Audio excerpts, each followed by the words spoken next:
Welcome to the commentary booth, where we watch and, you guessed it, commentate on the week that was in movies and TV. I'm your host and play-by-play commentator, Jamie Apps, and each week I'll be joined by a rotating cast of colour commentators to help you find your next viewing treat. This week I'm joined by a special guest, Pario magazine's Victorian correspondent, who lists their favourite movie as Eurotrip and favourite TV show as The Simpsons, because as he says it, he is a basic bitch. Yep. Welcome to the show, Jason Hauth. Thank you. Thank you, Jamie.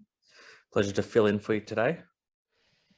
Yeah, a couple of last minute changes, but we're getting there. How are you down there, sweating it out? Yeah, I'm sweating it out. As you can tell, my hair looks like a mess. I look like absolute shit. But, filling in last second because, it's what friends do. Yeah, good lad. Yeah, it's warm here, but I've heard it is insane down there the last few days. I don't think it's as close as the heat that was in the Hammerstein Ballroom earlier today for Matt Cardona, but it is a chilled 32 degrees at the moment. Down 32 here. Degrees at 7:30 p.m. That's lovely. Yeah. That's going to be a fun night's sleep. Oh, yeah, that's windows open and fans blowing, but yeah, 34.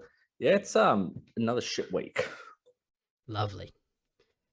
But sort of over the last sort of week, we spent a lot of time indoors. I'm assuming air conditioning for part of it, at least.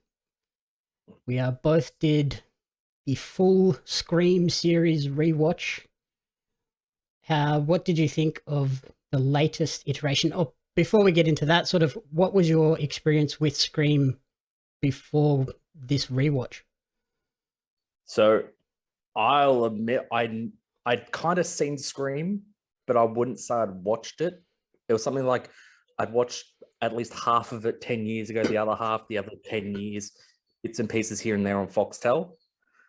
I'm a scary movie person. So watching the first one again, after watching scary movies so many times, I was literally adding the lines into the movie that was missing from it. So that's my experience with Scream up till, since Thursday night till Friday when I just Sunday till I binge watched it completely from start to finish. Yeah, wow, you squeezed in 5 in a very short amount of time. I at least spread them over the whole week. Yeah, and considering how long we've been friends for, it will take me anywhere between a year to a decade to get through something. Most of my time was always binge watching on flights. But yeah, so that's all out the window the last 2 years. Yeah, so I'll watch that. I'll catch up on The Walking Dead when I'm on the flight to LA. Yeah, never really happened. And then just sitting at home, bored, procrastinating, never really caught up on things. Yeah, because you're like me, like if we have free time, we're going to be either playing something or watching some form of wrestling. So to sit down and watch a movie or something is kind of like third string down the priority list. Oh, I will watch, maybe 7 or 6 episodes of Seinfeld a night, but I won't put on Scary Movie 2 because, that goes for 2 hours. But Seinfeld goes for half an hour, but you watch 6 episodes. Yeah, you end up watching more anyway. Exactly. Legitimately, that happened to me the other night. I was going to watch Scream on Wednesday night. I'm like, it's 10 o'clock. I want to have an early night's sleep. I think I sent you a message at 1 a.m. or something stupid I seen on the internet because I was watching Seinfeld and then scrolling on the internet. That sounds about right. I was definitely sound asleep when you sent that, though. Yeah, that's usually I know when you're passed out of sleep because there's no more like ready. I'm like, oh, okay, I'll just wait for your reply at 4 a.m. in the morning. Yeah, I'm up at stupid o'clock. I had a sort of similar background to you where I'd seen the first one fully, and then the others I'd kind of seen bits and pieces here or there. A lot of sort of the scary movies as well, like filling in blanks that way. So to go back and rewatch them all over the last week was really cool to see them like start to finish uninterrupted. Scream 5 dropped, well, not last week, the week before, but I finally saw it Sunday afternoon at the old Roxy Theatre, which was like the movie theatre that I went to as a kid, which was really weird to like go back there for the first time in about 15 years. Nothing's changed. Wow. It's still the exact same cinema complex. So I was like, okay, yep, nothing's changed here. It's exactly the same. They could probably, it doesn't even look like they've updated their chairs. So that might be on their priority list, I would hope. Yep, sounds like we had a totally polar opposite experience. Because yeah, I seen it the exact same day. I seen it Sunday night at 5 o'clock with my partner. We went and seen it at Hoyt's, and they've got the new Onyx or Oryx. I'm going to call it Onyx because Pokemon. But they're new. I think they're about 90-inch LED HDR TVs. Oh wow! Yeah, and it's crystal clear image, like ridiculously crystal clear image. It is a little bit smaller than a projection screen, but to get the HDR and proper crystal clear, it's worth it 100% with reclining chairs and everything. That's cool. Is it like a smaller cinema as well? No, it's like less people. I've got a funny feeling it's their old at Hoyt's. I've got a funny feeling it's their old IMAX like thing, because like up right at the top where the projection booth used to be, and it was really up high. So yeah, it's a new thing they brought out pre-COVID or post-COVID, and it was the same price as a normal movie ticket. So I was like, oh, it's well, I need to try this out. Yeah, worth a try. Was the cinema busy when you checked it out? Not really, no. Like then again, for a Sunday night for a movie that's been out for 2 weeks, I think there was a quarter. You know, like there was. Oh, that's better than everywhere. Mine. Yeah. So yeah, I gather you were the only person in the movie theater. There was about 7 or 8 people. And it's like, it's not a big theater, but yeah, 7 or 8 felt super empty. I might as well have had the whole thing to myself. Like I had an entire row, and then I think the row in front of me and the row behind me was empty. So it was just like, basically, felt like there was no one there. Yeah, I think there was like a couple in row when I went, sort of things. It was decent for Sunday. I guess, yeah, seeing it at, I think I was there at 4 o'clock on a Sunday Arvo, so I didn't expect there to be as many people as there was. Like, if anything, that was more than I was expecting. Especially because at the theater that I saw it, they're only showing it 3 times a day. Like, there's the 4 o'clock, I think there's a 6:30, and then there's a 9:15, which I'm assuming the 9:15 is probably the busiest one. But that's too late to start a movie for me. That's past my bedtime. Yeah, definitely. I know that for a fact. The amount of time I send you dumb shit overnight. Occasionally there'll be some times when my missus will be like, why are you sending Jamie that now? I'm like, because he needs to see it at 4 a.m. in the morning when he wakes up. But yeah, I was like 5 o'clock. I was pretty impressed how many people were there for a High Point session, but it was a decent movie. Yeah, what did you think of Scream 5? So this will be a very hot take, very, very, very controversial, and I'm sure me and you kind of discussed it a little bit afterwards. I kind of rake it first, and me and my missus did have a disagreement about it on the drive home. I liked it more than the first one because it's current and more up to date with the time sort of thing there. You know, like, again, I don't have an emotional attachment to the first one, but I feel like they really spoke on the meta issues of the sequel reboots. And they talked about it in a way that wasn't, anyone that doesn't like the new Star Wars is, you know, just doesn't like it because it's new sort of thing. Yeah, like I put it as number 2 on my list, just behind the original. And I think I did that because without the original, you couldn't have this one. Like, this one just wouldn't be able to exist because you wouldn't have all those sort of references to the legacy characters, and bringing those in, it would have just been a weird story, and it would have been, I feel, cheesy in comparison to like they mention the elevated horror of sort of the Jordan Peele style horror now. Like it would feel like a cheesy slasher popcorn Yeah. flick. But I think because of that legacy movie, it builds on that, and you kind of you know that that's what you're getting. You're not going into this thinking, oh, there's going to be like this really special, proper, hard hitting story that's trying to scare the crap out of me. See, I definitely agree. The only reason I would say you can put sequels in front is because Friday the 13th 3 is way better than Friday the 13th #1. Okay. Uh, Interesting. That's another hot You know take, what I I mean? think. Yeah, but you know what I mean? Like that's the same sort of logic of you can put #5 in front of #1 just because it's the first night. But I do get the whole #1 did start it off and all stuff. That I just feel #5 is a very faithful recreation of #1 if it was made today. Versus Yep. #4 was good. Like I did like #4, it was good, but I still put #1 in front of it when I watched, before, Sunday. I think I messaged you before I seen the movie. I said, hey, this is my order. Before I watch the movie, I'll let you know my order after I watch the movie.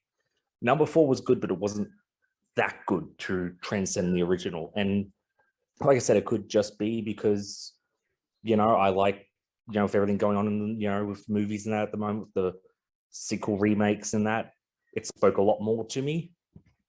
Oh yeah, like Scream has always been sort of really meta about referencing the industry as a whole and society as a whole. So I think they've done a really good job of weaving that in and Oh, talking about what's happening in movies at the moment. that is the only reason why I would say it is #1 for me, is just because it is, I care more about that. And also #1's just been ruled because it's a scary movie. Like you can't not watch that and not just ad-lib the lines into it. And that, as someone whose favorite movie is Euro Trip, that early 2000s, just they're dumb, but they're great movies. Yep. But yeah, and then coming from the horror thing of they were dumb and they were just pure dumb from that time period. I think the one area where Scream 5 kind of fell a little bit short was the actual horror factor.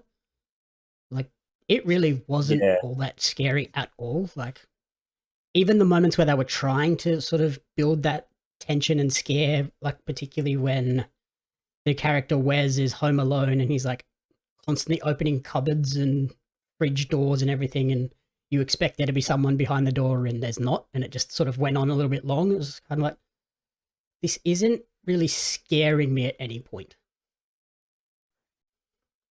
yeah, I definitely know what you mean by that. 100%. Like there was no pure thrill versus, because the only movie you can really correlate it to is say the Halloween movies, where those Halloween movies were, they had a bit of a bite to them. This Especially year just the didn't 2018, have it. the Halloween from 2018, like that had a lot of like proper tension and you were properly worried and scared for the characters. Whereas this one, I kind of was just like, yeah, whatever.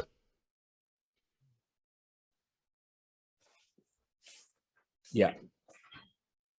Um, what was I going to say? What did you think of some of the new characters? Sort of. So basically, this one's 25 years later, after Billy and Stu attacked Sydney the first time, and then in this one, it opens in like pretty much almost shot for shot remake of the opening sequence of Scream 1, except that this time it's a young girl, Tyra Carpenter, who's home alone, answering a phone and kind of ignoring the Love the landline laugh. and paying more attention to the social media and everything, which was again like took this to a more modern era.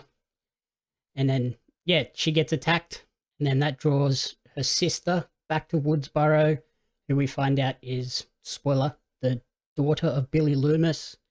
And then obviously that goes on and brings back the legacy characters Sydney, Gale, and Dewey. What did you think of those new characters, Tyra Carpenter and the ensemble cast around them? I definitely like them. They'll definitely way more, like they were definitely way more likable for a reboot, like remake, requel, I believe is the official term for it, so whatever. I definitely like, they were definitely well cast. Um, the I it's such a, I don't have to edit this dumb part out. Um, uh, what's it called? Was the main character just looked like Amanda Cosgrove, the chick from iCarly? Yep. Yep, that they kind of took me a little bit out of it, but what's it called? I like I said, the casting was really well done. You know what I mean? Like, really was definitely, they they had the right mixture of characters that were unknown, like the original, you know, relatively unknown actors in some of those roles and that, and kept that tradition instead of just putting in Emma Roberts, like in the fourth one. And this chick of, oh yeah, she was in that movie or whatever. This is a fresh cast. So that's why they did feel a lot more fresh. And I really like the casting in the movie. Yeah, I liked these characters a lot better than sort of some of the other sequels, like 2, 3, and 4. The side characters were kind of just like really grating, and Generic, you kind of wanted them to die rather than yeah, wanting to root for them. Whereas these characters, I kind of didn't want any of them to die. exactly. Like, that's what I was thinking of when I was thinking of it. I'm like, number 2 and 3, like, it was just generic handsome man 35 as her boyfriend, and generic best friend character 36 Hmm. in 2 and 3. And you know, number 4 was more, it's generic sister, but it's played by Emma Roberts, who you've seen in every movie. So this year, I think they really got it proper again, like Halloween has done with their recall sort of thing there, where their casting's great. There's really nothing you can really say negative against them.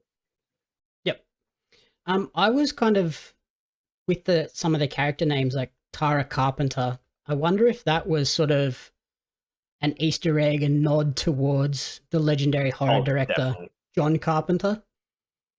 Oh, 100%, like Billy Loomis, you know, Dr. Loomis. Like I said, there was the Elm Street, when like the opening shot of Woodsboro, there was the town, the street, main street was Elm Street sort of thing there. Like, I definitely picked up on that Carpenter one, was Mhm. very obvious. That and the character Wes, played by Dylan Minnette from 13 Reasons Why. Yeah, That was yeah, definitely an homage to Wes Craven. yeah. I picked up on that one about 8, 9 hours after the movie, when I see something on Twitter going, first one directed by Wes Craven, last one says in memory of Wes, and I'm like, Wes, well, oh my, yeah, Yeah, like this is the first Scream movie not directed you by Wes know, Craven, so that was pretty crazy. yeah, no, it definitely lived up to it. Definitely was great. Tyler seen it. I think Tyler seen it the day it came out. That night he went and seen it, and wouldn't stop telling me, you need to drop what you're doing and go and see this. Yeah, And and you I know just that went, that's a good straight sign away. for a That's still there. random sequel like that. So for people to Yeah, see it and be like, no, this is worth seeing. It's not a wait for this to hit a streaming service like some of the other Scream movies were. that's exactly it. Because that's what, like, before the movie, like me and my partner were like looking at movies and like, that looks cool, but I'm not. I'll wait for it to come on Netflix, or Mm. I'll wait for it to come on to, like, you know, Apple Music, Apple Movies, and I'll watch it then. I'm not gonna drive an hour from hillbilly country into the modern city to go see it. Yeah, like I was definitely waiting for reviews, and when some of the other reviews came out, I'm like, yeah, this is totally worth the time. I was like, okay, I'm gonna make the effort to go to the cinema this time. There is one thing, and you will get a laugh out of this, because I think you might have seen this post as well. I was convinced they were going to, because Tyler did tell me that it's super meta. So I Mhm. thought, how do you go more meta than movies where number 3, they make some Weinstein jokes or comments that really, really was like, was this made yesterday or was this made 10, 15, 20 years ago? Sorry, now. Yep. Um, he said it was more meta. So I'm like, the only way you can make it more meta is you have to turn around and like you have to break the fourth wall and go to the fifth wall and go, hey, look, it's Dewey over there. Oh, wait, did I ever tell you look like David Arquette? Like really, really, really over the line. I was convinced, and do not ask me why, I was convinced they were going to make reference to David Arquette being the greatest WCW champion of all time in the movie. Because I think one of the belt, I wish they did, because I see one of the belt pages posted a photo of the guy, the Ghostface, wearing the WCW title, and I was convinced that was from the movie, like not a fan had just put on their costume and held the title as a joke. I was convinced that was from the movie, and that's why I kind of really gun-hoed through that movie, because I wanted to see that scene so badly. I wish like when he was attacked by Ghostface, he'd done like some sort of epic like wrestling move and like tied it in that way, like without sort of saying anything, just have him do like a Stone Cold Stunner or something like that, where you're like, I get it, I see what you're doing there. I was also, because when like during that death scene, I was like, surely there must be like some sort of like light tube to the neck or whatever. You know, that's how you go even more meta for it, you know. I feel like I don't know why I had that convinced. I was convinced that was going to happen. And when he died, I was like, okay, maybe they're going to do like a post-credit scene or something. Yeah, I think if we hadn't got the light tube kill in Halloween Kills, we might have got it in this. Oh, yeah, I forgot about that. Yeah, so I think they might have seen that and been like, oh, let's cut that out. But to be honest, that would have been absolutely perfect. Like, it's in a hospital. There's light tubes everywhere in a hospital. You know, just recreate the famous scene with David Arquette and Nick Gage. Yep. And I went back and sort of looked at, obviously rewatching it, some of the actors that have been in this series over the years. Wow, it is insane to rewatch now. That's the other thing I was kind of a little bit salty about watching in the movie theater. Was at home, you can jump on your phone, you can IMDb going, that face looks familiar, you know, what's that person from? You can just IMDb it there and there on the couch, and you're not a gigantic dick in the movie theater. Yep. Me and my missus waited till we got out of the movie theater to IMDb, because it's like those faces are so familiar. Because Matthew Lloyd, Michelle Gellar, half of Scooby-Doo reunion takes place in the first two movies. Yeah, like I looked at it, and over the years we've had Drew Barrymore, Henry Winkler, aka the Fonz, Sarah Michelle Gellar, Jada Pinkett Smith, Timothy Olyphant, Portia de Rossi, Tori Spelling, Luke Wilson, Joshua Jackson, Patrick Warburton, Carrie Fisher's in the movies, Hayden Panettiere, Adam Brody. She's at the end of Carrie Fisher's at the end of like she's number 3, in casting direct. Yeah. Brain went blank. Sorry. Yep. Hayden Panettiere, Adam Brody, Alison Brie, Anna Paquin, Kristen Bell, and then in the new one we get Jack Quaid, Dylan Minnette, Vince Vaughn's in there like randomly, Alicia Silverstone, and then Ron Howard is in like a background scene as well. It's like, holy crap, there's been some crazy actors in this movie, this series, that you sort of don't realize until you rewatch them in the span of less than a week. Oh, definitely. Like there's definitely, and it is funny how you do watch those names change of like, Sarah Michelle Gellar in the second one. And the fact they die in the first 10 minutes, these massive, massive celebrities that, by Hollywood standards, they should be the final girl or the second last to die or whatever. No, die in the first 5 minutes. Opening scene, dead. And it'll be interesting to see who from this new cast sort of goes on and becomes that huge name that you look back on and go, oh yeah, they were in Scream in 2022.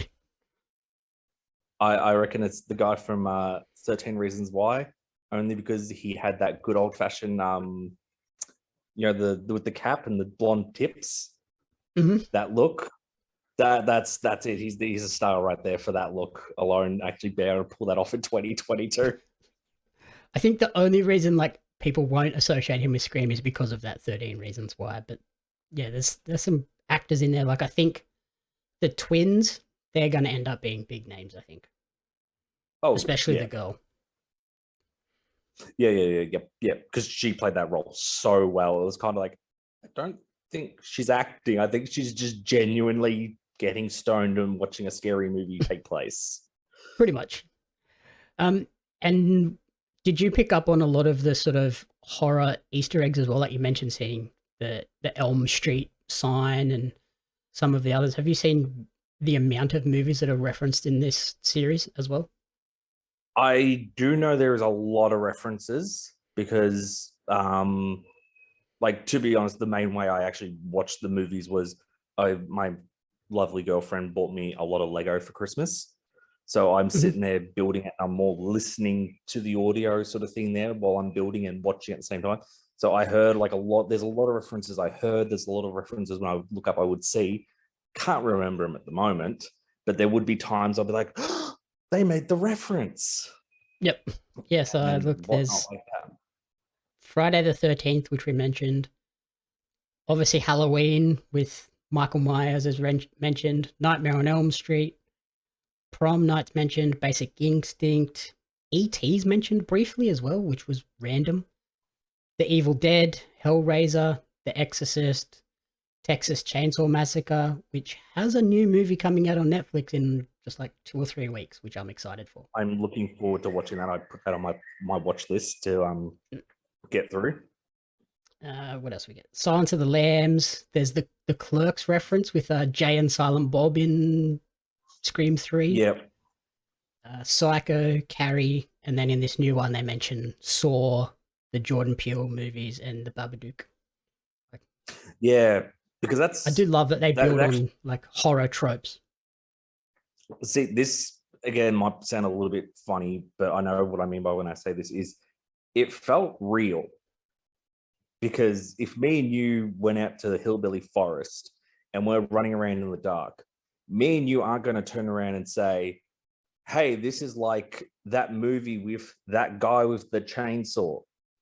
You're going to say, hey, I think Leatherface is after us. It felt real in a movie aspect, and name dropping random celebrities like a real conversation would sort of thing there definitely is what I love the most about it. It's the small little things. I guess that's sort of the elevated horror too. Like they take this from being just a cheesy slasher flick to like, and then when they bring in those references to the actual real world, it sort of just takes it to that next level. Oh, definitely. And that's why you feel more scared. And so I got a real funny story for you.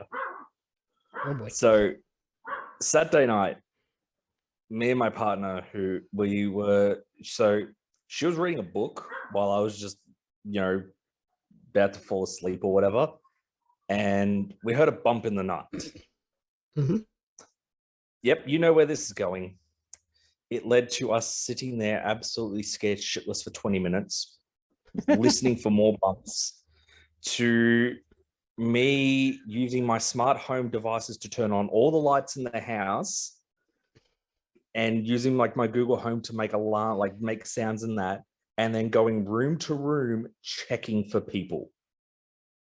Good. There's no salt on this story whatsoever. It did get to the point where in one of my rooms, I've been building massive Lego tables. So there's a bit of scrap wood. So I'm literally going room for room with this bit of scrap wood because we'd watched Scream, 2 Scream movies in a day, and we heard a bump in the night, and it turned out it was just my dad getting up to get a drink. But it was at 2 a.m. We're both really, really tired, and we were convinced. And that's because it's not like, Freddy Krueger, which is just so outlandish and silly. Scream is just a dude that's got a vendetta against you, or a woman that's got a vendetta against you. Yep. It could happen to anyone. Yeah, pretty believable that there's a good chance me or you have pissed off someone that might do that. Maybe more me than you, seeing there's dumb things I say a lot. Yeah, just a little bit. Yeah. It's probably a good thing you didn't have Probably a good thing you didn't have all your Halloween decorations up still. You'd have scared the crap out of yourself. Yeah, there's a reason why they're sitting in my shed in boxes, covered up, and all that sort of stuff there. Because, yeah, sometimes I've even scared myself during, go to let the cat in, and I just see the skeleton. I'm like, what the? Oh yeah, it's that. But that's Oh where yeah, the I true put horror that there. from. Yeah, it's like, oh yeah, that's an animatronic I forgot to move, and I had to bring inside because it decided to start pissing down rain in the middle of freaking Halloween. But that's where the true horror comes from in that movie. Is it's believable. It's that's why Ghostface is probably one of the weakest killers out there as well. Like they get kicked in the gut and they fall down. It's not like Jason Voorhees. You kick him in the gut and they go, cool, bang, Yeah, you're dead. So and I do like that there's no like supernatural element to Ghostface either. It's a different person every time. Like they die, but it's just someone imitating the first one. yes, exactly, and that's where the horror comes from. And look, there's a whole other thing that you can talk about there with the way America is with glorifying people that do terrible things in schools and all that sort of stuff. There, that it speaks a lot. You know me, I'm not a very deep person. I'm very basic, but even I was like, wow, this movie's touches there. Especially Yeah, at the and end where like Gale says, "Yeah, I'm not writing about this. Those two can die in oh, obscurity, and I'm not going to make them famous by writing a book about them." exactly. Like some guy from hillbilly Australia up in middle of nowhere should not know the names of all the mass killed in America because you come home from school and that's what's on the news for 24, for the top news story does this.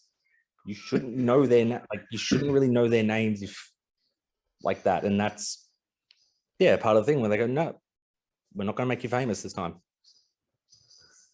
And then I think the last thing with the Scream series is I love the use of the song Red Right Hand by Nick Cave and the Bad Seeds, which manages to go through every iteration of the movie.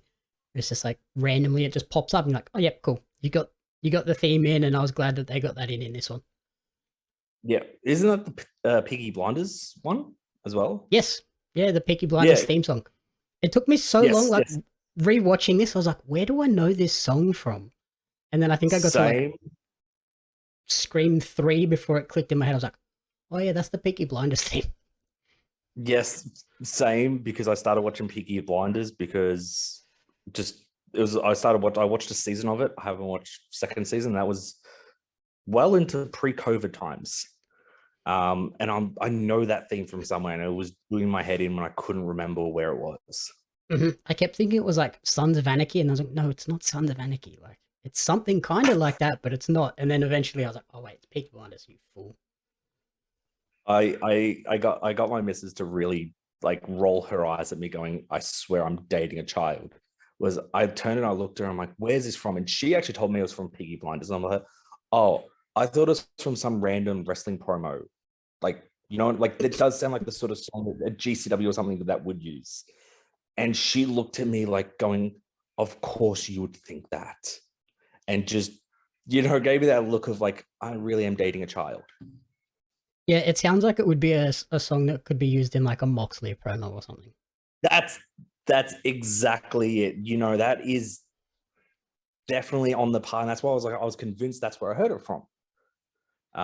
So yeah, I did enjoy that. And there is also a lot of good running themes throughout the whole movie series and all that sort of stuff there. So definitely enjoyed the watch. Yep. So in terms of ranking the 5 movies, what is your final list? So like I said, number 5 only just wins just because it's the new shiny one and it did speak to me a lot more. Definitely goes 5, 1, 2. 2 was a shockingly good movie. Like for that time period where second movies weren't usually as good as the first. I reckon number 2, 4, and then 3 is the very distance one. Yep, yeah, I've got 3 at the bottom. So I put the original first, then 5 just behind it, 2, 4 when we go to back to Woodsboro, and then 3. That movie one was it was rough, and I think that's It because I read there was a lot of rewrites and everything, so they were actually filming scenes with no script. They were just kind of winging it. They had a rough idea and had to just wing it to make it make sense, which isn't great. Not a great idea. no, like that's definitely what I got when I watched three. Was it was still like I said, like I watched I Know What You Did Last Summer before I actually went to watch the movie because we had like 2 hours to kill. And I watched that and I'm like, that's good. But then I looked at the reviews of 2 and 3, and I'm like, that's just standard. The first one's great, second one's okay, third one is don't even waste talking about it. And still, even the third one was still really good. Like I could rewatch that. If you put that on, I will sit down and watch it, no questions asked. Um, I did actually, funnily enough, after I finished watching GCW earlier, I did start watching YouTube videos on 25 things you didn't know about Scream, and those mystical ones, and they'll talk about some of the plots for number 3. But in my opinion, 3 saved itself because of the meta humor. Yep. They could get away with the whole half-finished movie. It's like they toe the line well enough. It's not like me going like, hey, I deliberately am red in the face, my hair's messy and not ready to be on camera right now.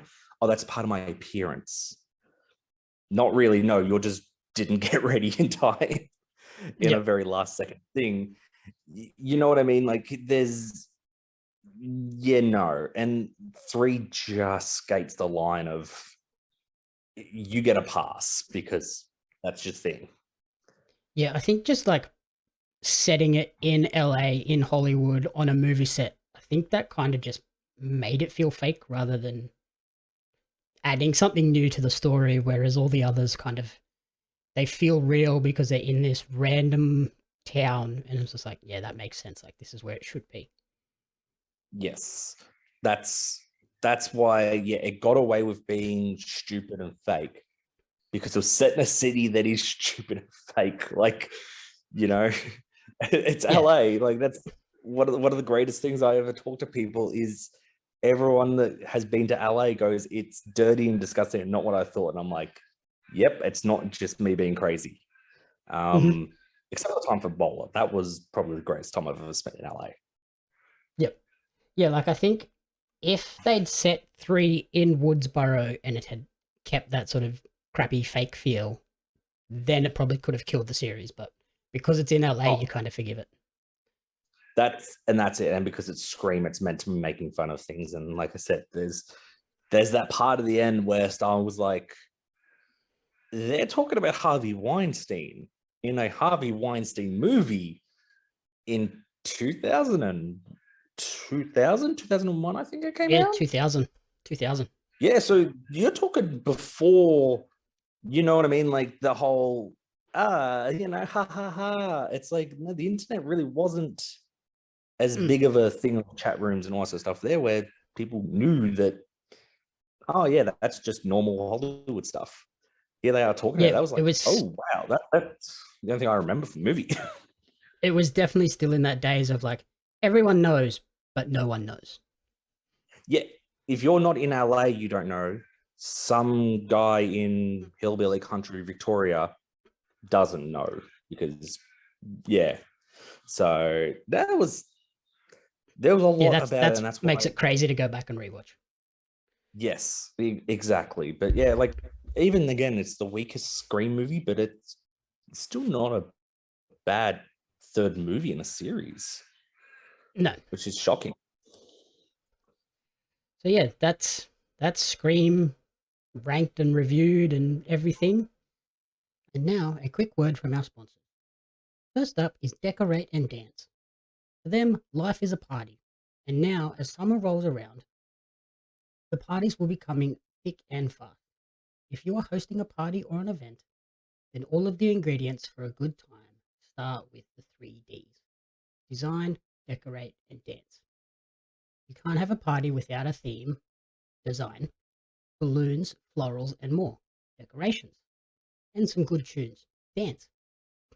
The team over at Decorate and Dance can provide it all, specializing in kids' parties, adults' parties, hens nights, baby showers, corporate events, and weddings. Decorate and Dance provide everything you'll need to have a great event. Book a designer, decorations, and a DJ for a party to be remembered at www.decorateanddance.com.au. That's www.decorateandandance.com.au. Next up is LF9 Designs.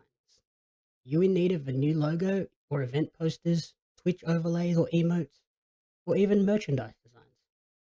Then look no further than the team at LF9 Design for all of your graphic design needs.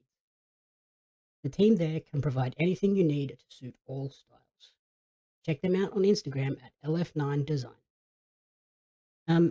The other thing I watched this week was, it kind of ties in. I didn't realize it was going to tie in quite as well, but it really does, because you know how we mentioned the female twin from Scream 5? Yeah. She's actually in the show that I watched before watching Scream, Yellowjackets on Paramount Plus. She's one of the main characters in this show, which is I didn't plan it like that, but when I watched Scream 5, I was like, hey, I know you. So basically what Yellowjackets is it's a Paramount Plus exclusive drama / thriller horror show. And it's basically about a girls' high school soccer team. They managed to qualify for their national tournament. They get on a plane and they go to fly to the national tournament, and their plane crashes in the wilderness. Doesn't sort of say where, but it's just like random bush in America, basically. And they end up trapped there for 19 months.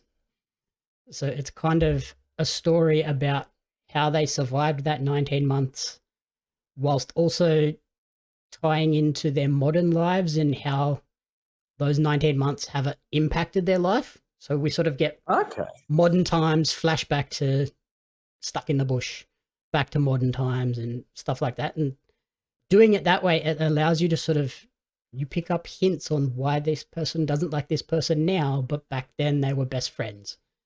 And yeah, I kind of went in expecting something that was more Lord of the Flies, where it's these kids that go sort of rogue and split off into factions and have like a little war in the bush or turn cannibal and whatever. And that's not really what it is. It is a lot more about how their time in the wilderness impacts them as adults and the emotional and mental drama that has forced on their lives. I'm trying to think of what TV show that kind of reminds me of, with the flashing. It might have been Arrow that I'm thinking. But you know, the TV shows do that. Like, I definitely have put that on top of my list of things to watch.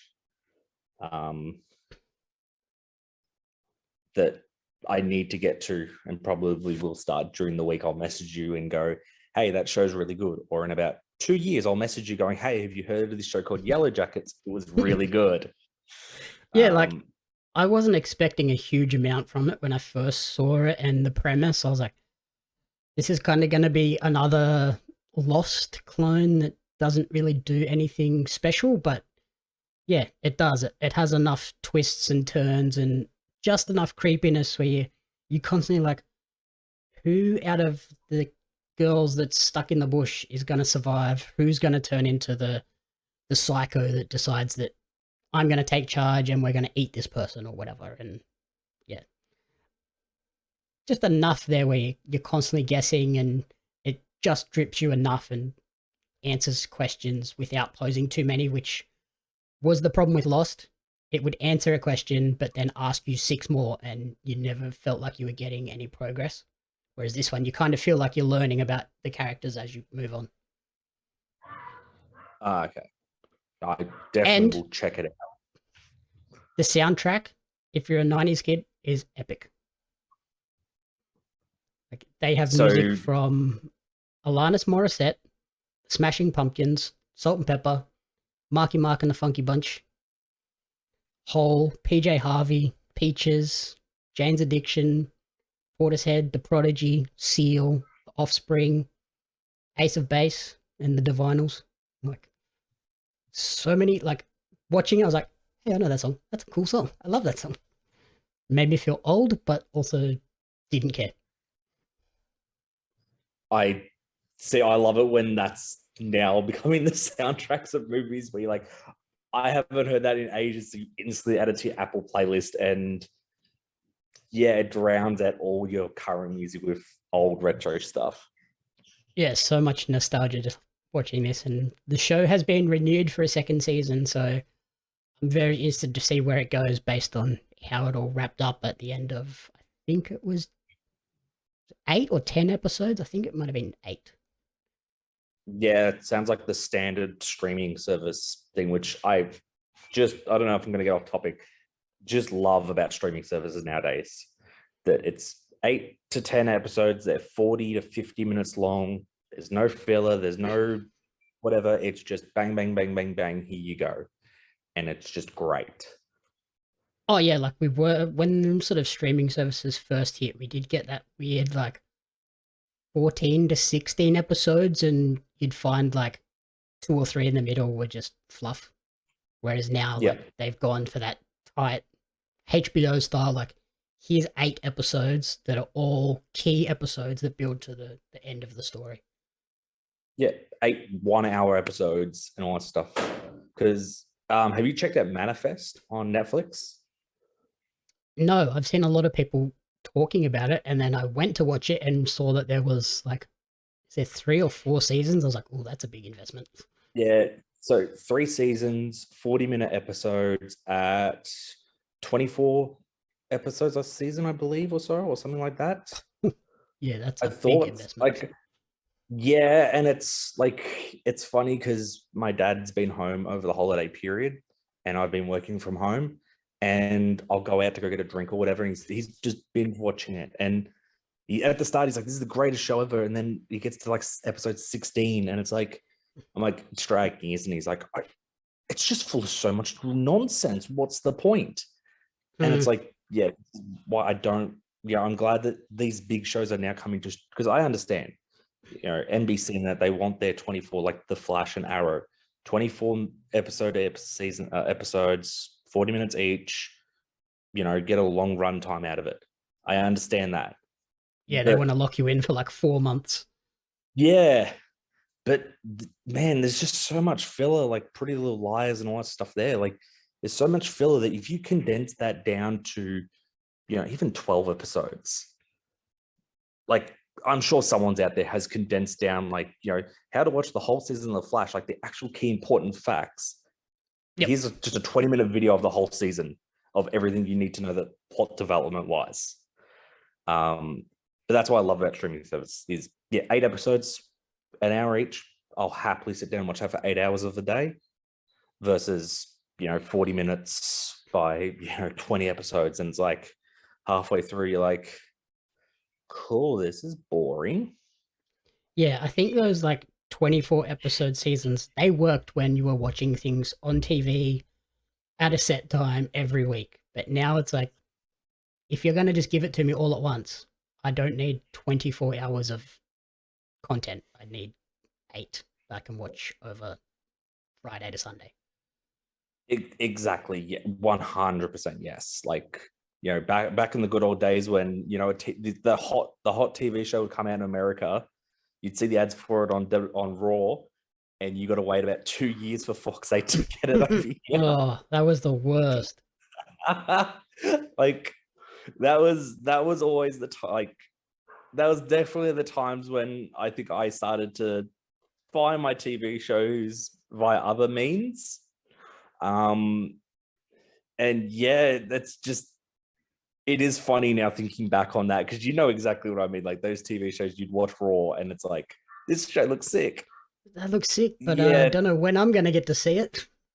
Yeah. Or like The Big Bang Theory and that. Like, I would, get the episodes as soon as they come out in America, and I'd go around to my partner's place and they're watching free-to-air TV, and it's 3 seasons ago is the newest episode, the hottest episode that's airing tonight. I'm like, That's 3 seasons old. What That do is you old. mean?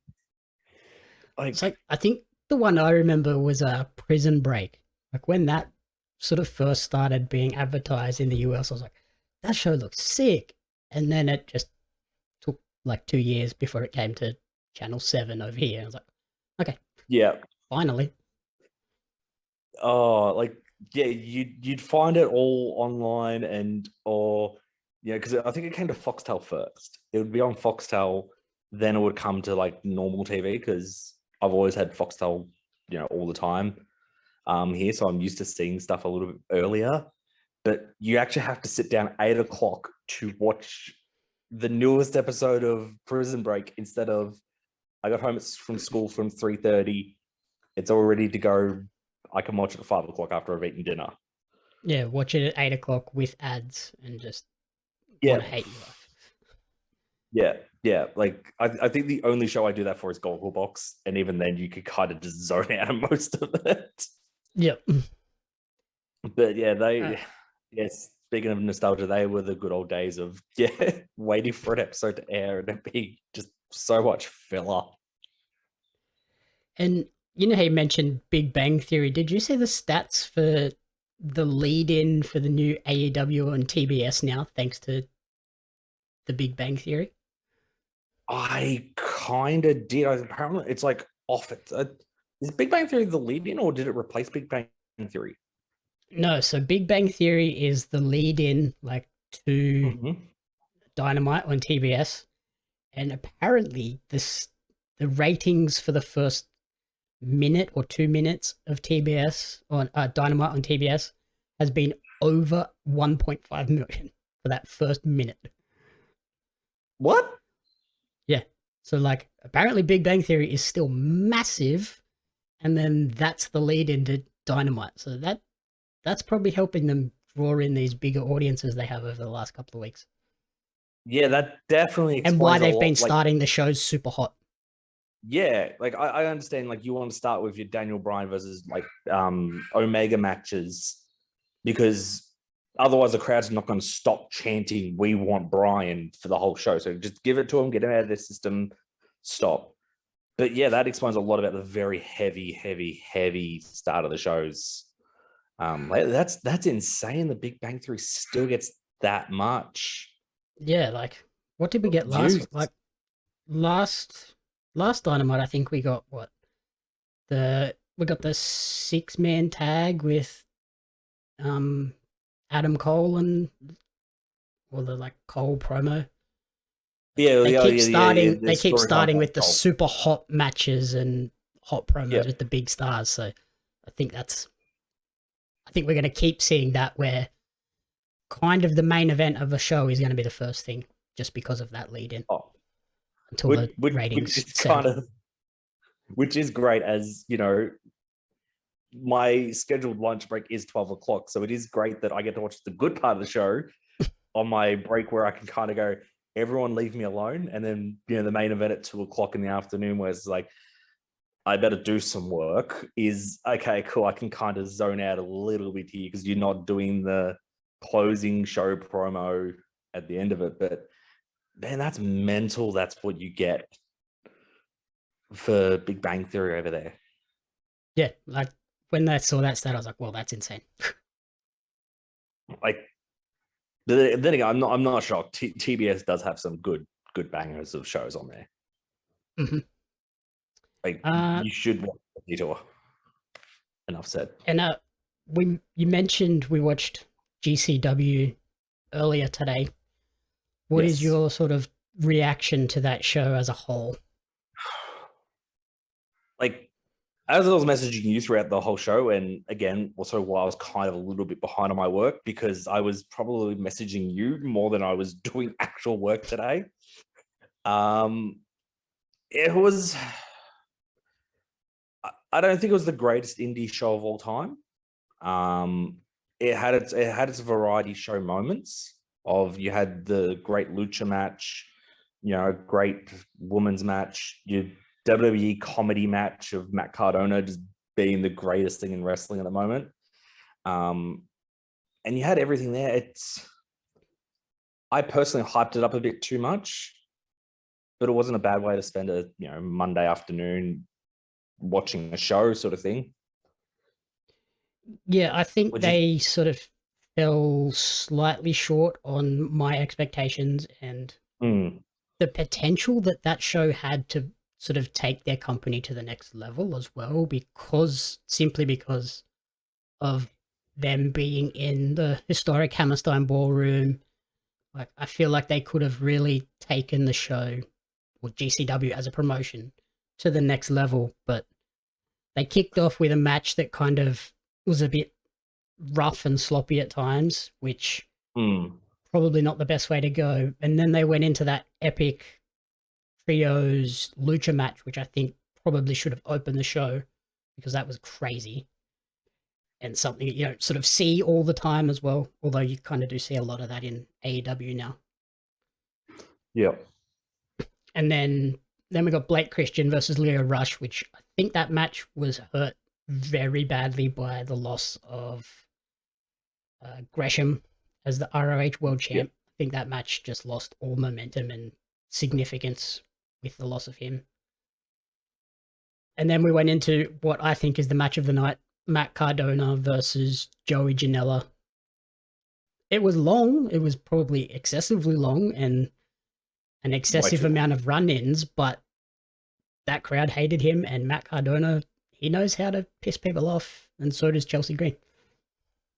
That it's insane that version, like everyone talks about, like, your Ruby Soho couldn't be, Ruby Riot was not Ruby Soho in WWE and all that sort of stuff there and whatnot, but everyone goes, you release him out, and everyone does, a lot of people do flourish outside the WWE system, but Matt Cardona just is on that is the biggest rebrand you could possibly imagine. Like, it's it's night and day difference. It's insane what he's doing now. Like, and that was in him the whole time. That's what It's just stuns me. Like, he is like the prototype for a WWE star. He a big dude. He looks like a star. He can cut a promo. yep. He knows how to work the crowd. He's competent in the ring. Like, he doesn't do anything overly flashy, but somehow they whiffed on him and he's gone. And now he's getting the entire Hammerstein Ballroom wants to kill him. Yeah, that's like I honestly think if X-Pac didn't come out, someone would have jumped the ring. 100%. I think someone would have jumped that ring, and having X-Pac come out as quickly as he did also stopped him from someone throwing something in the ring that they shouldn't have, because there was a lot of heat there. And look, the match was a long match, but it's one of those matches, you told me that went for 40 minutes, I'd be like, yeah, that was a chill 40 minutes. That was good. Versus, some matches where you go, that one only went for 40. That felt like it was 3 hours of headlocks. It never felt like it was slow. There was always something random happening. It just maybe could have cut out a couple of those things. You could have, but also at the same time, who didn't want to see Vince show up? And how much was GCW dicing with a lawsuit, though, with some of the music that they played? I'll be shocked if they don't get sued. And it was actually on proper, because I don't know if we're jumping ahead a bit, but like I think the end of the show got cut off on because it was on actual proper pay-per-view over in America. Yep. So I don't know. Someone was saying it got cut or whatever. I kind of looked into it a little bit, but didn't. But yeah, like to put that on actual pay-per-view, because we know companies down here that have tried to change their music from copyrighted music to get around stuff and all that sort of stuff, and they had the full-on Enter Sandman, Metallica of all bands, that Metallica don't like it when you steal their music. They also had Vince's WWE music. The D-Generation X theme. I was like, you guys are getting sued. Run DMC. Like, what are you doing? Like that's. But then again, you also have Nick Gage come out to his standard, to whom the bell tolls, as well. But Yeah, I reckon Vince's. It'd be funny. I reckon Vince's theme will probably is what gets them sued. Mm-hmm. Nothing else. That'll be the one. But yeah, like it's mental the shit they got away with for a actual proper, because wasn't that the problem with Daniel Bryan or Bryan Danielson with his the Ride of the Valkyries? Because Ring of Honor couldn't use it on the pay-per-views, they could only use it at house shows because of the licensing fees and that played a part in it. For the Final Countdown. Oh, Final Countdown. Sorry, yeah, final. I realized when I said Ride of the Valkyries, I'm like, this is wrong, but I'm just going to roll with it anyways. Yeah, Flight of the Valkyries has no loyalty rights, Yep. royalty rights, so Yep. anyone can use that. It's free, but Yeah. yeah, the Final Countdown Europe want some insane amount for every single time it's played, not just for purchase the rights and use it as much as you want. They want something ridiculous for every time it's played. So no wrestling company is paying that these days. Funny story about that though is in the original Just Dance game that came out when the Kinect was the big thing, the Final Countdown was one of the songs on the base game. The dance moves you did to that was a wrestling match. Random.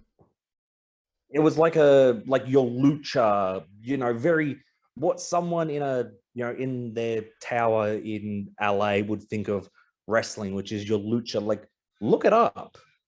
Because me and my brother thought it was one of the funniest things ever. We're like, this is a Daniel Bryan reference in a Just Dance game. It's full on. It's wrestling choreography, dance. Like if wrestling was a dance. Huh. Interesting. Yeah, I'm going to look at YouTube videos for that now. Yeah, I can't believe I've never told you that. Like just in one of the dumb messages I send you at 3 a.m. in the morning. And then yeah, I think the other couple of things with this GCW pay-per-view that sort of shocked me were probably Ruby Soho and Ali Catch. The result of that was weird.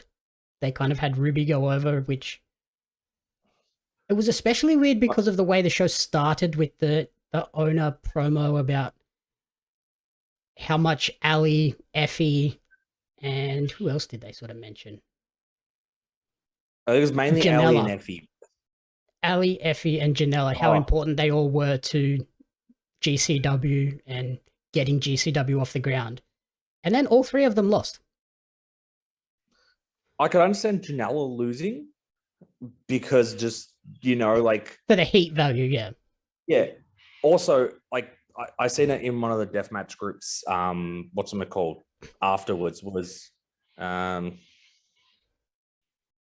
what's it called? Was you're running a deathmatch show at the ballroom in New York where you can't do anything deathmatch related. Yep. That does not help doing a deathmatch show in New York. Yeah. Is the word, like, you're gonna go watch a deathmatch promotion and yeah, GCW aren't all blood and guts, but it's kind of the core of their company. Yeah, so that also did not help as well, I don't think. But that's, that was one of the funny things I seen was picture running a deathmatch promotion in downtown New York where there's strictly no death matches allowed. It's like, really? That's okay. Yeah, that does explain a lot. But look, I can definitely see Janela versus Cardona, part of the headlining spring break, make it a no ropes, flaming tables, barbed wire death match. Yep. Definitely can see that's where it would go. That makes sense. But yeah, the next one, not so much. Yeah, Ali losing to Ruby just kind of felt weird and strange. Like, I just don't understand that one. And then Jeff Jarrett beating Effie, who they'd been building up as like their next big star. When that happened, we both just went, did Jeff Jarrett secretly buy GCW or what's going on here? Yeah. Because here I'm messaging you, like going like, look, I've heard of Effie, he pops up. Friends always go, look, you need to watch him. He's great and all that sort of stuff there. I'm like, he's got all the tools now. He's not just the wrestler who happens to be gay. It's no, Effie is Effie. He's finally made a well-rounded, and then he loses to Jeff Jarrett. It's just like, okay, random. I definitely convinced that Jarrett, because Jeff Jarrett loves to buy up wrestling companies and loves to get involved in the wrestling game. Good old Global Force, Impact. maybe, involved in everything. I'm pretty sure he owned part of WWA. I'm pretty sure he had something to do with that greatest wrestling promotion of all time. Sounds about right. But yeah, that was an odd. Again, like, you can't tell me it's not going to go to a death match, because again, that doesn't really make a lot of sense if that does go to a no rope flaming barbed wire tables match sort of thing, And then just like the order of the last two matches was weird as well. John Moxley versus Homicide. Like, Homicide is the local hometown boy. Moxley was like coming back after this big time away in rehab, and that was the semi-main and was kind of a nothing match, really. Like, those two should have been in a death match, but obviously they couldn't do that. And then they had the Briscoes Open Challenge main eventing, and then the surprise announcement was Matt Tremont and Nick Gage. It was kind of like, that's not really a huge level surprise. Like, Nick Gage is you're the biggest face of GCW. Like, okay. Yeah, like, the Moxley match was a WWE Raw match. That's what that was. That was the same feel of that. And yeah, like, everyone's expecting an FTR. And then you put in the main event, so everyone's like, got to be the Hardys. Like, as you said, like, sure, it's got to be the Hardys. And yeah, then it's Nick Gage. Like, Nick Gage is their holy grail. Like, it makes sense, but as a surprise and in a tag match, like, yeah, maybe they were trying to play off the whole like CM Punk selling out the show without ever announcing him type thing, but AEW like heavily teased that Punk was coming. GCW pretty much flat out said Gage isn't going to be here. And that was the thing, and then they can't, like, look, I have to admit, it was smart, because me and you were messaging before the show, and I'm like, again, I see it a lot in the deathmatch groups, and I'm sure you probably see it as well. Like, people were sharing that cameo video, and everyone was like, he looks very under the influence. Like, maybe is he back on that stuff again? And I'm like, we had that talk about that, and then it just turns out to be a work or something. Yeah. Like, yeah, it was like why are you working your dedicated hardcore fan base? You're not working casual fans. Yeah, and also, like, as I believe, like, again, I may be completely wrong, I might be in the minority here, but if you do something over the weekend, it's very easy to get lost in the shuffle. Like, there's so much news happens on the weekend that I rely on you to tell me the stuff, because I've got things going on the weekends. I've got stuff to do and all that sort of stuff there. I can't be checking my phone versus on a Monday night where it's da-da-da said da-da-da. That they didn't give it any real room. It was just 2 days before the show. Oh, he did a promo intoxicated. And everyone's like, oh, there's some bad blood. And it was just really petty, sort of like, that real catty drama of, oh, did you hear such and such showed up to work drunk today? It's like, okay, whatever. And yeah, it just turns out that, Nick Gage, and hey, it was a cool moment, Nick Gage coming out at the end, but yeah, when you're kind of teasing FTR and you get Nick Gage and he can't do anything,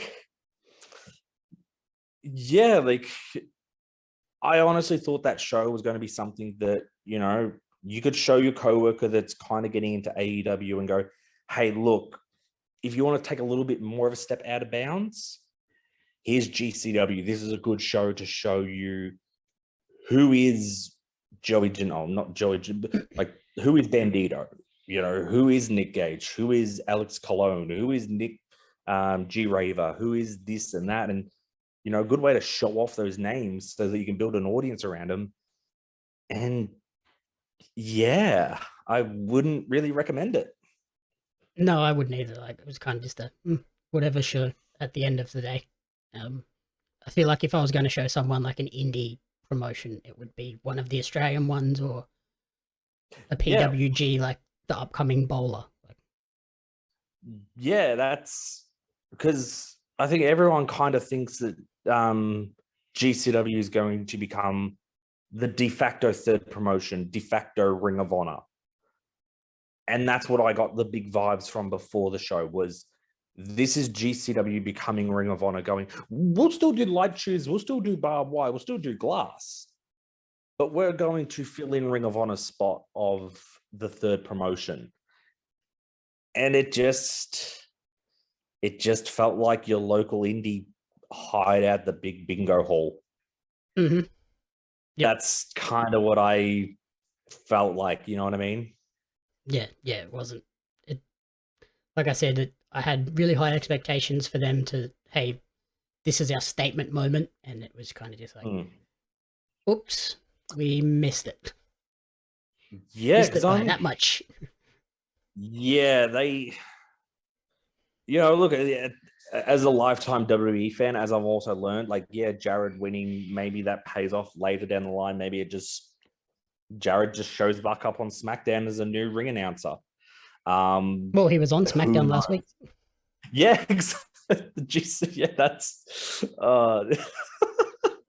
so weird. Like, what was going on this week? Like, weird. Just yeah. Yeah, everyone talks about, oh, this is the first guy to do this show and that show and this show the same month. Jeff Jarrett, breaking records, being the only man to do SmackDown and then be in the Hammerstein Ballroom for a GCW show. A heavily advertised match. I feel like out of that whole show, the only things I would say to watch would be the Crazy Lucha match and the Cardona match. Everything else was meh, whatever. And your Crazy Lucha match, you can watch PWG for that stuff. That's, yeah, I'm sure Bandito's had better matches in PWG. Yeah, just recommend like that Triple Tower Canadian Destroyer did make me squeal. Like that was just mental. That was nuts. Like, I'm kind of glad I was at home for that one because there's nothing worse than you trying to mark out in your little cubicle desk and you're trying not to like go holy because yeah, you're trying to keep it a little bit down low there. And then as a WWE fan, we obviously have one of the biggest shows of the year coming up. Is it this weekend? I think it's this weekend. I think it's on a Sunday, I believe here. Okay, yeah, I think it is this Saturday then. So Saturday for them, Sunday for us.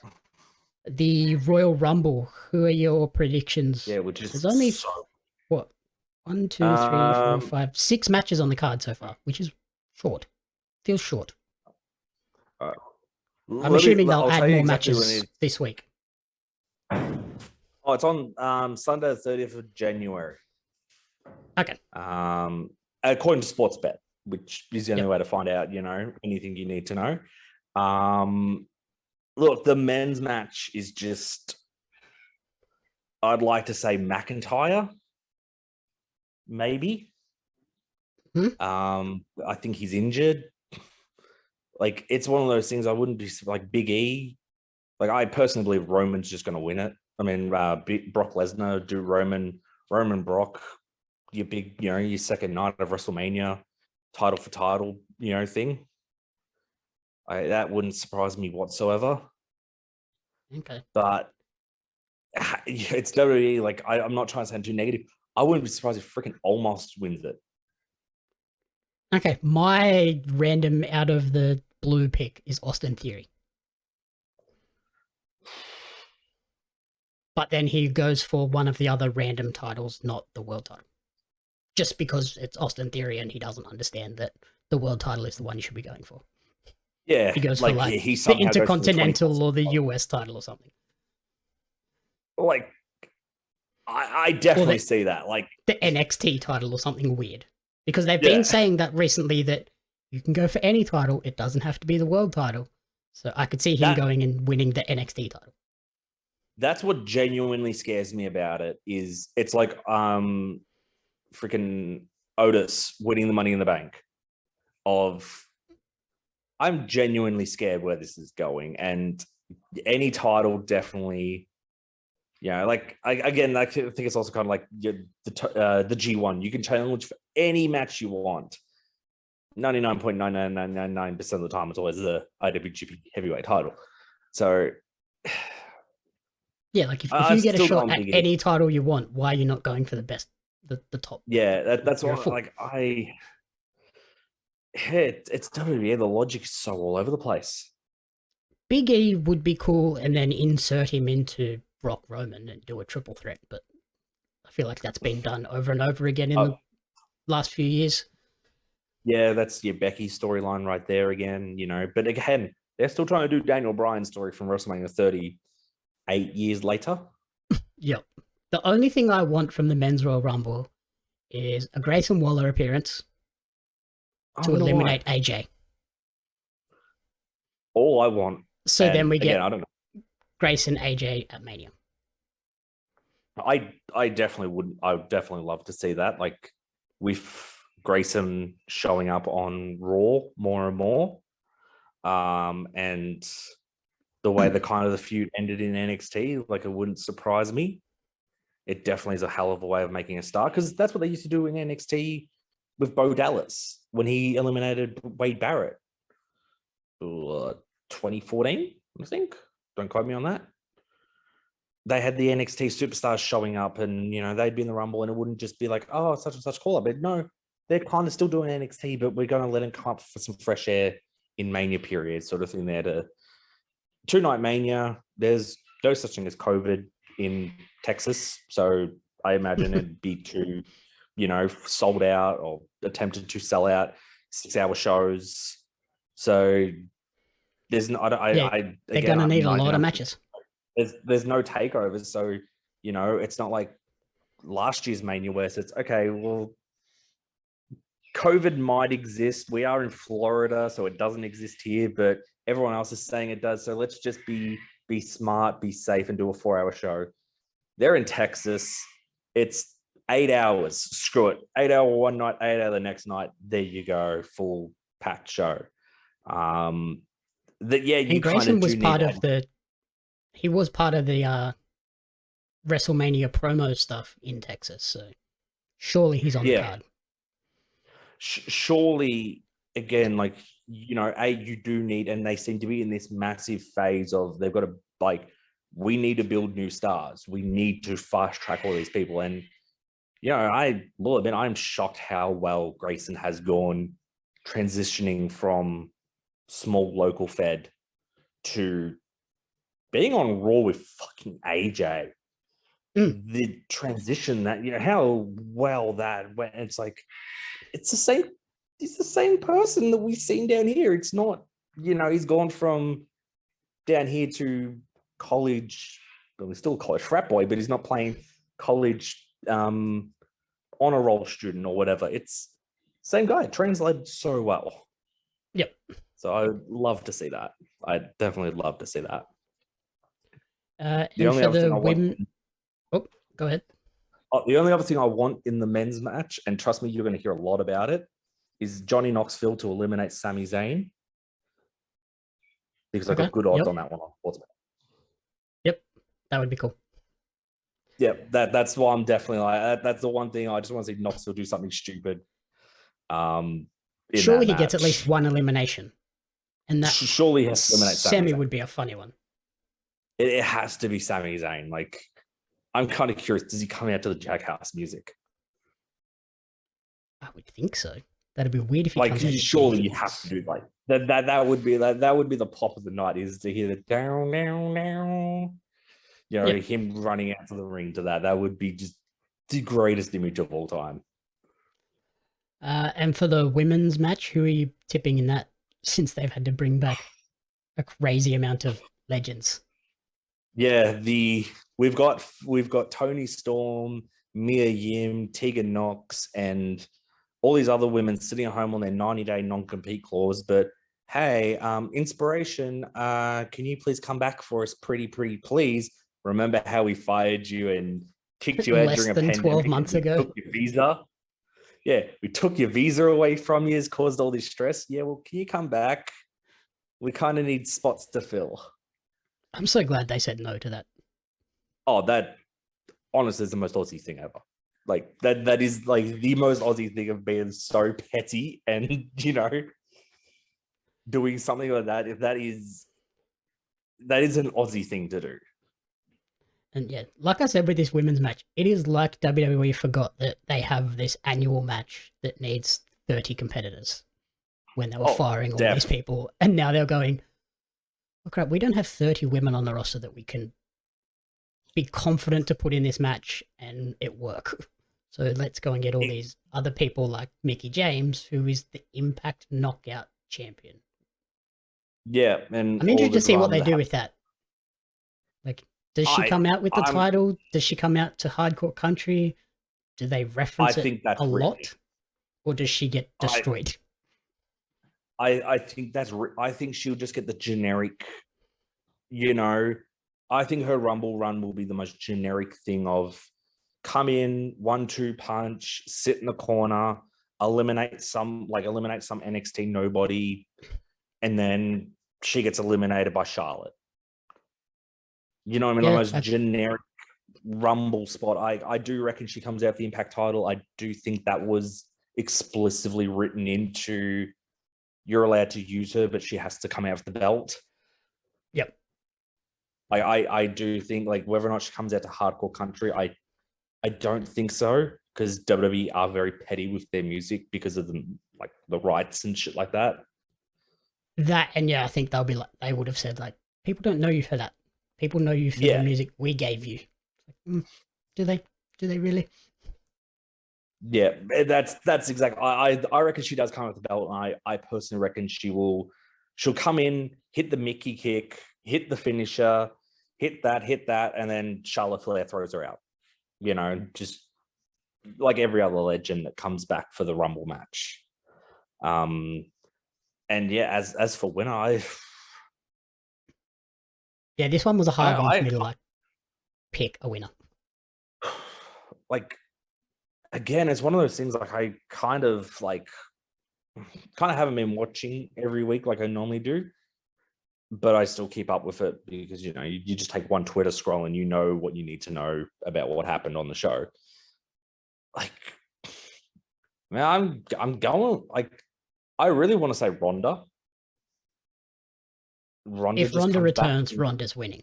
Like, I'm always someone that, and when we talk, I'm always someone that hates someone who goes, oh man, wouldn't it be great if Ronda Rousey comes back? It's like, she's 8 months pregnant. She's not coming back. You know what I mean? Like stuff like that. Like, going like, yeah, no, that's not going to happen. Clearly Becky Lynch is going to win, blah, blah, blah, blah, blah. But yeah, I'm going to be that person and say, I think Ronda just makes her return here. And because they've got Becky so booked so strong. Oh yeah, Charlotte's the other women's champion. Like, and that's, or again, unless you have Charlotte win the Rumble. Because has she ever won the Rumble before? Oh, she did, yeah, because she versus Rhea for the NXT title. Yeah. Yeah, I'm thinking just like the way they brought Lita back and sort of pushed her pretty strongly the other week. Maybe Lita wins it and has like that WrestleMania main event match against Becky, but maybe not. I'm not sure. Bianca Belair is always like, there's always a chance that they'll give it to her. Yeah, so this was a really hard one for me to pick, but I think, yeah, like you said, if Ronda comes back, Ronda wins. Like, there's no argument there. Like there's always like that one person, like you look back on a week after the Rumble and you go, how did I not pick that person winning? It was so obvious that Bianca Belair last year was the very obvious favorite. Like they built her up, they made her look like a star. And it's like, oh, I wonder why she looks like a star all of a sudden. Like every year there's always like, that's why I wouldn't be surprised if Omos wins a men's Rumble, because you just had the singles run and that.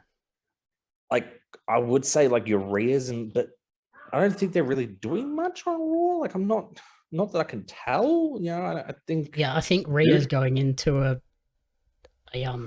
storyline with Nikki Cross. Yeah.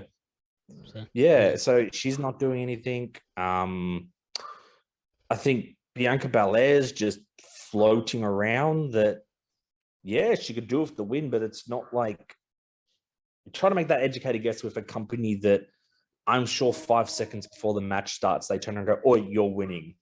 You know, like, Yeah, pretty much. yeah, I don't They throw a dart at a wall of photos, and that person won. I Or would not be shocked. halfway through the match, Ronda shows up and goes, "Hey, I'm here, guys." Okay, yeah, you win. Oh yeah, hey, cool. Yeah, I decided to show up. Can I win? Okay, cool. Yeah, you're in. Like, and again, well, that's also the other thing is the pre-COVID charm still there? Because during the whole pandemic, everyone was like, okay, once COVID's over, Ronda has to come back as the big draw to help them out for a while. Yeah, is that still a thing, or does it not exist anymore? Because that's the thing. You got 2-night Mania. The women do need a main event one of the nights. They win one of the Rumbles. It's only fair. 2 nights. Blah blah blah. But you're not just putting in Doudrop versus Charlotte to main event a WrestleMania, if you know what I mean. Like, yeah, it's a tough one. I don't know. I hope again we get some Aussie representation, Indian, Persia Parada pop up in there. Yeah, like again, I wouldn't be shocked if, especially the way they're going on NXT, Persia shows up and just absolutely comes out and just destroys everyone in the match. Yeah, she can get did Raquel go on like a run last year of just like eliminating tons of people? Like they can give Persia the monster eliminator role and then have her just get tossed out by someone random. Yeah, exactly. You have your Casey Caranzaro that just wraps herself around like koala and just or pulls her out the drop down, pull the rope, and they go over the top. Yeah, elimination type thing. Yeah. Like it's this year should be interesting. Like I am looking forward to it. Especially being a Sunday is going to be weird to watch a Rumble on a Sunday. A Rumble on a Sunday, yeah. It's it's just confusing. Like the only time I've ever seen when you're over there is a pay-per-view on a Sunday. Like it's just not natural feeling. I'm used to taking the day off work for it. Yep. The only other match on this card that I'm kind of half interested in is the tag match, Edge and Beth Phoenix versus Miz and Maurice, but that's one where I feel like it's just going to be a DQ finish and rematch at Mania. Yeah, classic I thought that would be the Mania match. Like, for sure right there. I just got to say, Beth Phoenix's Slex jacket, it just still makes me laugh every time I see it. Yep. Again, that's something you surely just have Edge and Beth win just for the, happy-go-lucky moment, because the next problem is the next pay-per-view is in Saudi Arabia. So, I don't know, and yeah, I don't know if they're going to do the 6-woman elimination chamber match over there. I don't know if that's going to happen or not. Like, you're going to do your men's one and all that stuff there. Like, again, like, do you go to the next? Like, that's the thing. Like, Saudi Arabia is a WrestleMania in on itself. The way they build those shows up, surely Edge and that goes to a DQ finish or some sort of like the Miz is a low blow and a roll up or something like that. Something silly, and you can prolong the feud, because otherwise, where does Edge and Miz end up on the Mania card? Yeah, I feel like they have to be doing this tag match again at Mania. Like, it doesn't make sense that they would go anywhere else at this point with the booking. Yeah, because like I'm honestly trying to, like, I don't know if I'm getting like completely off topic or sidetracked, but where does Edge go at Mania? Because you've done the Dream Steph Rollins feud, you've done the Dream Miz feud. I don't know, but yeah, it's that time of year where everyone gets back in WWE. Yep. Alrighty, so yeah, that's pretty much everything for this week. This is a very long episode for a change. as a special guest one. Alright, so everyone, thank you for listening to the commentary booth. If you enjoyed the show, please remember to rate, review, and subscribe on all of the podcast services and on YouTube. You can follow Jason on Twitter at JasonWookie with 2 E's. Jason's going to be coming back to join us again in March for our first ever Patreon exclusive podcast, where we are going to break down and review the next AEW pay-per-view, AEW Revolution, in, when did I say? March. God. It's almost March already. I thought it was in February. I think it's the end of February. I think it's like the last weekend of February, but by the time the podcast comes out, it'll be March. Oh, yeah, my brain no work. Yeah. So you can follow me on social media at JamieUpsMedia and at Pario Magazine. Thank you, Jason, for jumping on and filling in very last minute. That's all right. No, it's been a pleasure doing it with you, and look forward to doing it more so in the future. Brilliant. Okay, so the commentary booth is a fan-funded production of Jamie Ups Media.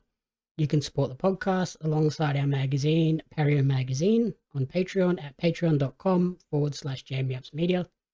The following people supported at the community support group level or higher, and you cannot fathom how incredibly appreciative we are for their support. Blake Robinson, Brian and June Hauth. Let me try that again. I can't even say my own grandparents' name properly. Brian and June Hart, Courtney Paulson, Darren Hatcliffe, Jackson Carr, and Tracy Ups.